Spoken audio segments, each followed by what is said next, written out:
What's good, friends? Christopher here. It is bright and squirrely in the morning for me, so got the lights a little bit low and gonna talk at kind of a low volume, so hopefully this all works out well. But wanted to dive into a handful of different things, kind of clear some stuff up on the EZY project for the community, talk crypto macro, some mathing, and explain how this is all going to be successful. So want to try to get to the point and not dance around too much. So first things first, crypto macro. A lot of people that aren't super familiar with crypto, they have heard of Bitcoin and they know that it started out worth nothing and is now worth $64,175 per Bitcoin. Some people may be aware that Bitcoin just did its halving on April 20th, something that happens every 4 years. Now, do your own research from a technical standpoint as far as what that means, but from a market perspective, it means we're entering a crypto bull run, which we've kind of already been on.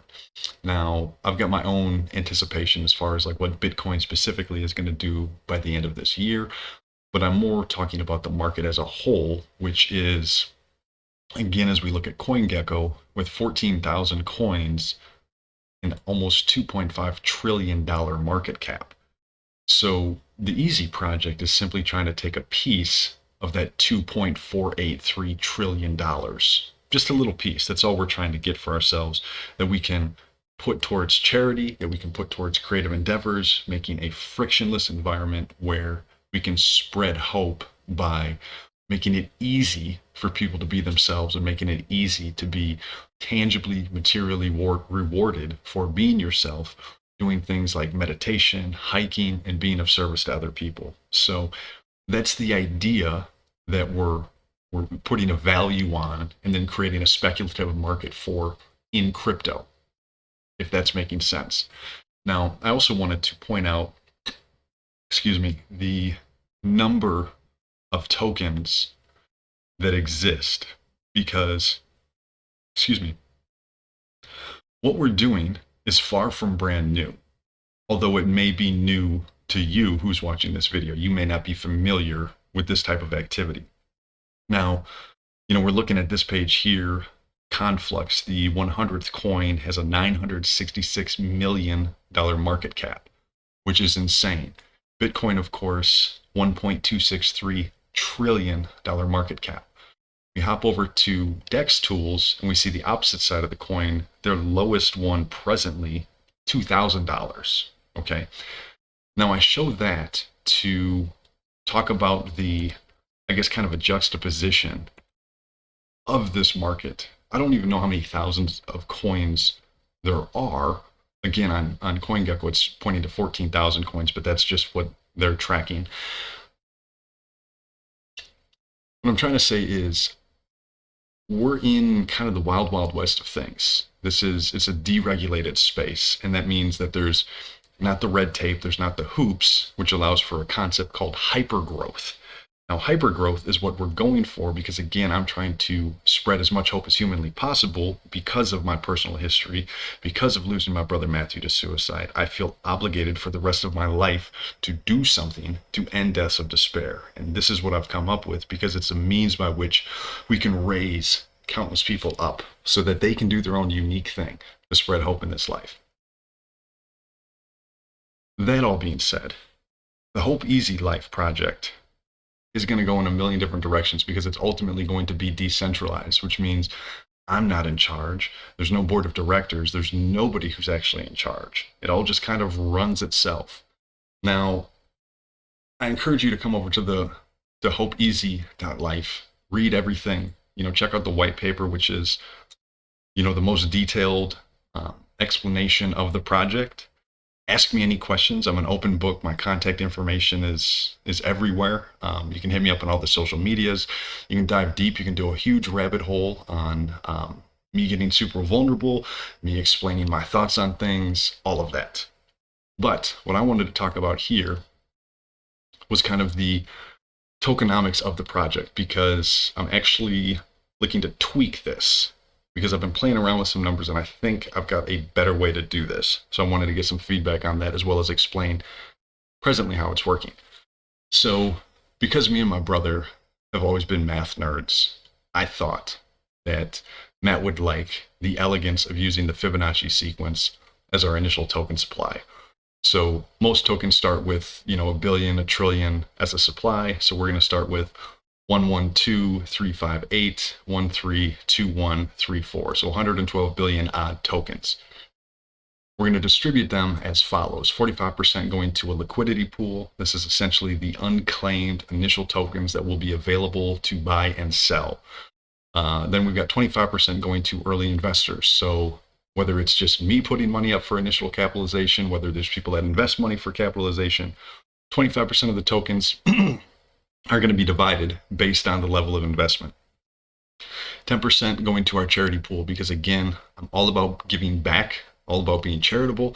And specifically, I want to work with charities related to suicide, related to alcohol and drug abuse, and related to drug overdose, accidental overdoses. 15% is going to the development team. Now, this is sort of like an investment. Obviously, there's only so much I can do as one person. And also, I can't really pay anybody presently to do any work for me. But what I can do for people that are able to devote, 5 hours a week, 10 hours a week, whatever the case may be, on a part-time remote basis, and contribute in whatever way they can based on their skills and talents, I can give them a percentage of the project. I can give them equity in the project. And then 5% for our airdrop. So this is our free tokens going out to the community, which may be one of you fine folks. Again, to sign up for the airdrop, simply come to this EZY tab, scroll down to airdrop, and you click this button here, and that'll get you set up. Then we've got our transaction fees, and this is where I'm making some tweaks, which we'll get into momentarily. 1% is going to liquidity. So this is, again, keeping the whole ecosystem moving. In order to have an economy, you need velocity of money. You need money to be moving around. So part of it is happening right here. 1% is going to our charity pool, which again, we're all going to be voting on as a community, how we disperse money, who we disperse money to. But that's a central focus of our ethos. 1.5%, this is going to the development team. And it's a lot more than development. This is marketing, this is community building, this is operating costs. All of that stuff is put into development, salaries, etc. 1% is going back to the holders. So this is sort of a mechanism to encourage long-term stability, long-term growth, to encourage people to hold on to their tokens and to not just, try to make a quick buck off of them. And then 0.5%, we're going to burn, we're going to destroy. And the purpose of this is to decrease supply, increase scarcity, and theoretically act as a mechanism to increase the value of each individual EZY token. So this is the opposite of what our government central banks do, where they print infinite money, like 80% new currency after 2020 in the US, creating inflation and making prices go up. We're doing the opposite with this particular mechanism. Utility, I've kind of danced on this a little bit, but obviously there's going to be value within the hopezy.life ecosystem. That ecosystem is just beginning to grow, so what that value is going to continue to develop over time. You're going to have governance rights. So based on the tokens, you're going to have a say in how the project develops, how things work, what comes from it, etc. What are we going to do with the charity money? Again, by having tokens, you get a say in how that money works. If you have your own charity, we start funneling things towards that. If you want to start your own charity, we can work towards that.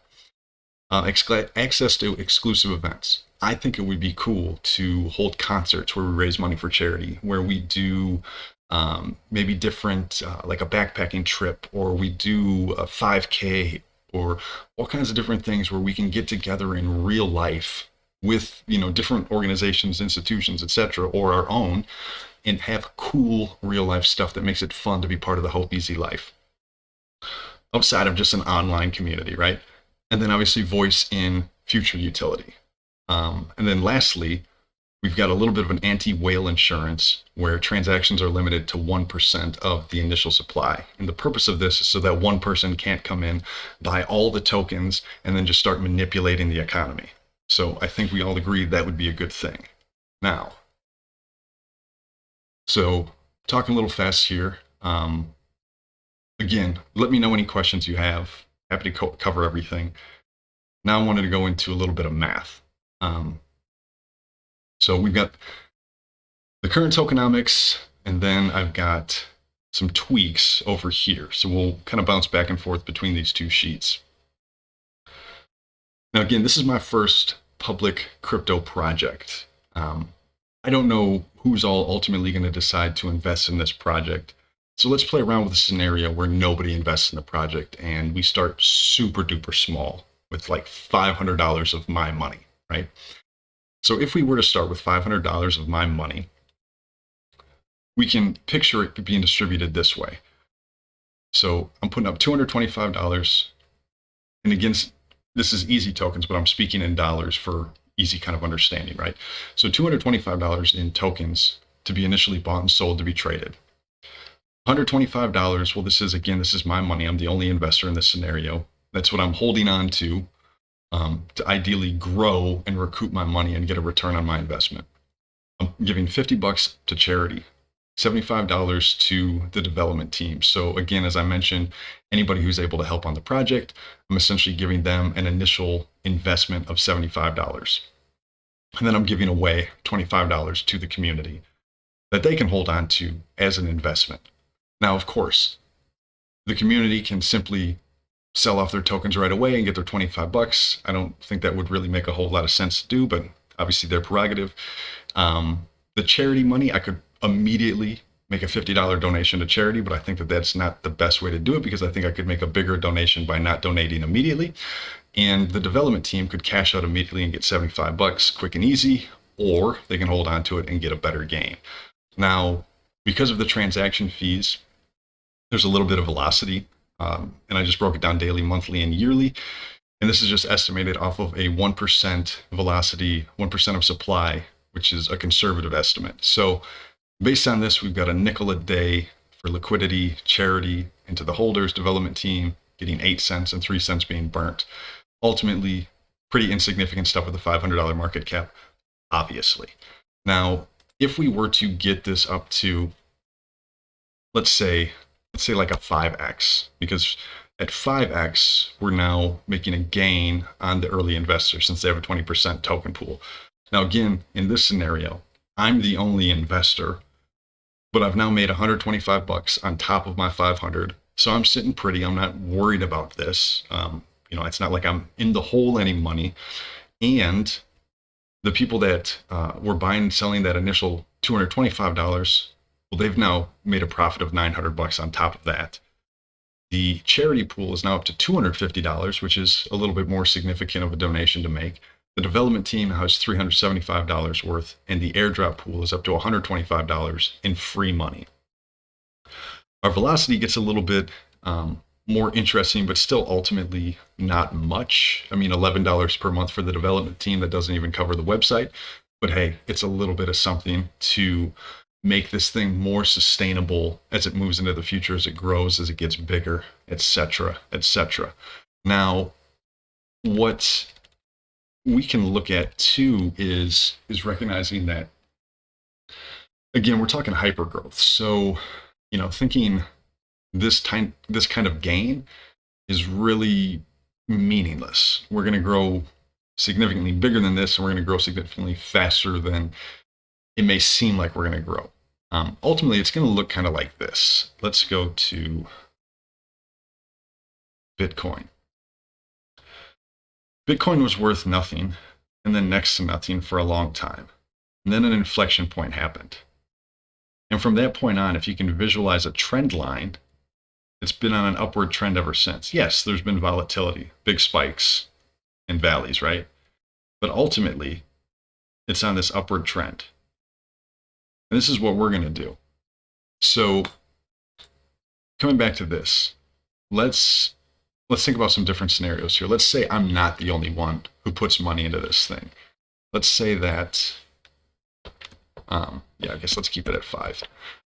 Let's say that we get a few investors and a $10,000 start. So nothing to sneeze at, but it's not like the big boy projects that are, 6-7 figure budgets to start with. So in this scenario, once we get to the 5% gain, the early investors are in a position where they would have been made whole and could have a return on investment and could 100% pull their money out and be happy with a nice 25% gain. Let's say if we did this in a year or something like that. Personally, I would encourage them to hold on to it and withdraw just a sliver of their return. But obviously, that's up to everybody to do. We're now at $5,000 going to charity. That's pretty darn awesome. We would disperse that again based on a vote. The development team's got $7,500. So if this was a part-time project that you participated in for a year and you got a piece of $7,500, that's kind of cool. And then the airdrop people, $2,500 just for talking about something on social media. Not bad. We've also got on a monthly basis, $152 going to charity and $152 being divided amongst token holders and $228 going to the development team. Now that $228, well, now we're covering a website. Now we're covering various AI and blockchain tools, maybe doing a little bit of marketing. There's some things that you can do with a couple $100 a month budget. So that's nice as far as, again, keeping longevity, keeping growth, keeping sustainability. What I wanted to flip to is, well, let's do a little bit more here. So a lot of projects, especially after Bitcoin halving, especially with a good, strong why, a good, strong technological utility from the platform. So again, think our creative meta AI platform that repurposes a single piece of content uniquely across platforms, right? Think of the desire to end despair through our charitable giving and through our ethos. Think of that idea as a whole and what that value is. Recognize the hypergrowth concept of the crypto space. And let's just play with the number like a 100x gain, okay? And let's say we get to a $1 million market cap coin, which again, in the crypto space, that's a very small coin. But that would be a massive success for us and our first crypto project, which we're going to learn from. We're then going to tweet based off what we learned from and have future even more successful ones. But let's say this one goes like this in roughly a 12-month period of time. In this case, and we shut the doors at this point. At this case, the investors have got a nice $250,000. We've given $100,000 to charity. The development team is splitting $150,000. So whether that's, 5 people, 4 people, 3 people, 2 people, 1 person, whatever the case may be, that's not too shabby to be splitting up for a part-time project over the course of a year. Obviously, this income goes away if the project just died, but if the project continued, if this was just simply the place that we got to in a year and we were all still, I guess, psychologically invested and we said, hey, I see the potential of this is really, really big. Let's keep it going. Well, then we're looking at a monthly income of $4,500 for the development team. So I'm a minimalist. I can live on virtually nothing. Again, I'm in this until the day I die. So I'm not really worried about, making a bunch of money individually. What I'm saying is that $4,500 is for, I can live off of that and I can also keep this thing running and pay other people a little bit of money for part-time work. And then keep in mind, in addition, we're building that development team pool. So that's there.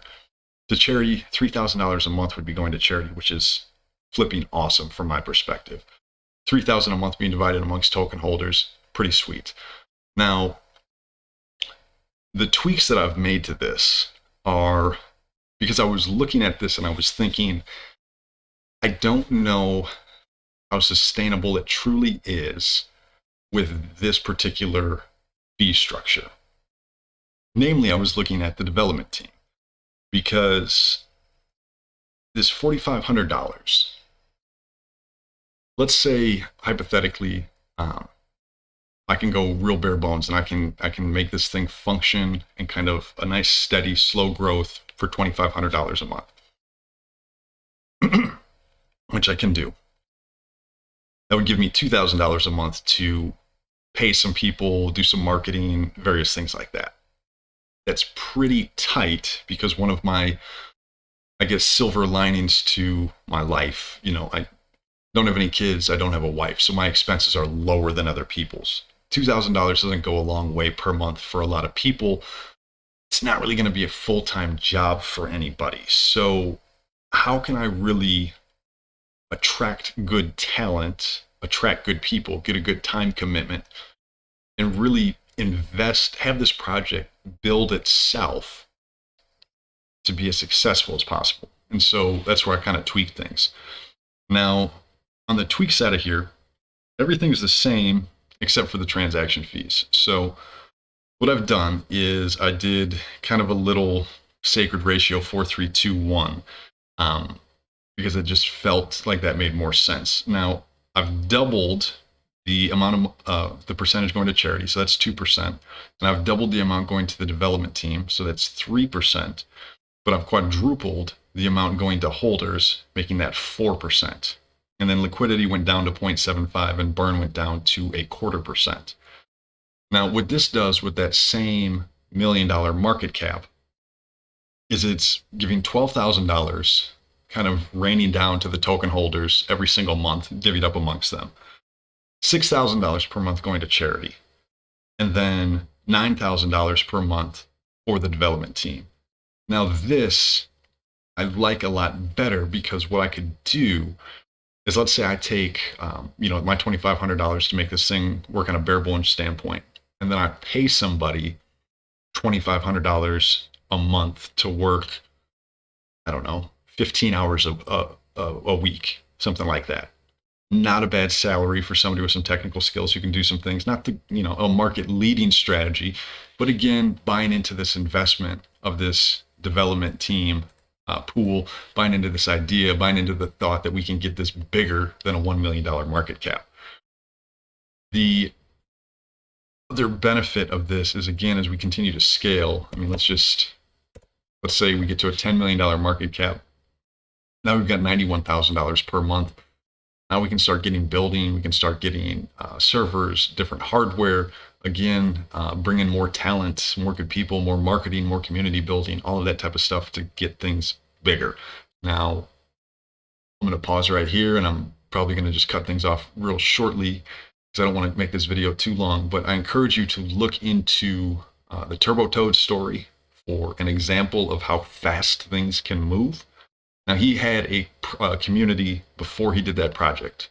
We're not going to move that fast, but we can still move fast if we all recognize what we're building.